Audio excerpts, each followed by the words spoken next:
Hi, Sheldon. Can you talk a little bit about the challenge the Avalanche pose for you guys, an offensive team? Your defensive mojo, I guess, has to come out tonight. Yeah, definitely. We have to be a lot better than we have been here, but we have played against this team previously, and that was a major focus for us in that game. And at times we did it really well, at times not so well. But we're certainly going to have to be really good in that area. But we also have to acknowledge, they're not just an offensive team. This team defends extremely well as well. They give up the least amount of chances in the NHL defensively, so it makes it hard to get to their goaltender. So that's a challenge for us at the same time. Thank you. But we'll go to Mark Zielinski with the Toronto Star. Go ahead, Mark. Hi, Sheldon. Colorado, at least for me, and I'm sure for most people, they are impressive with their speed. As a coaching staff, how are you preparing? How would you prepare for a team that's like this fast on all ends, defense, forwards, and their depth is part of their depth is their speed. Yeah, it's not easy. You got to obviously manage the puck really well. That's a big piece of it. When you turn the puck over and give it back to them in bad spots, that makes them even faster. So those transitions are really important for us to use to our advantage, but to limit their opportunities in transition off turnovers. So how we move the puck is a big part of that. If we can get them stopped in their end, that will really help us. Not easy to do so, but that will certainly be the goal. One last question. They have a D-man who moves the puck and is an offensive threat as much as just about any D-man in the league.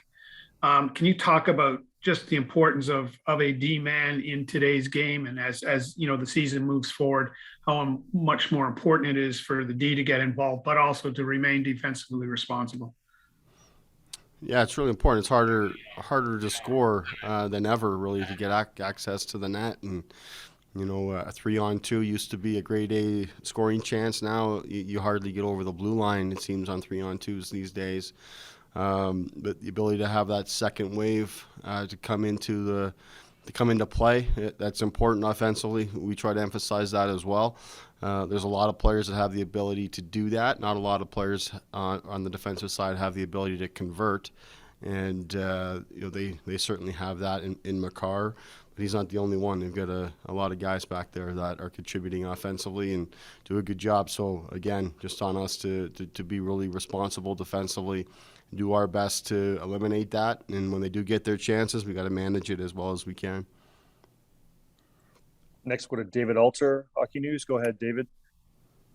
Hey, Sheldon. You talked about how Pierre Engvall's kind of been steady for you guys as a shutdown guy. Without him and Mikheyev moving up, how does it change the dynamic of what you have to do with your shutdown lines tonight? Yeah, it changes a lot. We'll be relying on our top two lines to do those jobs a lot more. We'll have camp with Richie and Spezza tonight, and we think he can give some defensive utility to that line. But we don't have last change here tonight, but our top two lines are going to have to take on a lot more of that, which is fine. They've been doing that here a lot of late as well, and they're more than capable of doing so. Next, go to Chris Cuthbert with Sportsnet. Go ahead, Chris. Sheldon, you're playing facing an elite center. Not many guys we can say are in the same category as Connor McDavid, but McKinnon for most of us is. Can you contrast maybe how you might defend or game plan differently for McKinnon than McDavid? Pretty similar in a lot of ways in terms of, first of all, the things you do with the puck, try to make them have to spend time on their own half of the ice as much as possible. Again, not an easy thing to do. Both players that you're talking about there, they spend a lot of time in the offensive zone. I think it's just about having layers of people holding your structure. Don't sacrifice that structure. Again, how you manage the puck so important. It's hard to have structure when you turn pucks over. So those are the things that we just emphasize. Be aware when you're out there, but we have good players as well. So we need our guys to be playing on the attack, and then trying to get those guys to have to defend against us. Last one here. We'll go to Lance Hornby, Toronto Sun. Go ahead, Lance. Sorry, Sheldon, you touched on it, but what might your fourth line look like tonight then?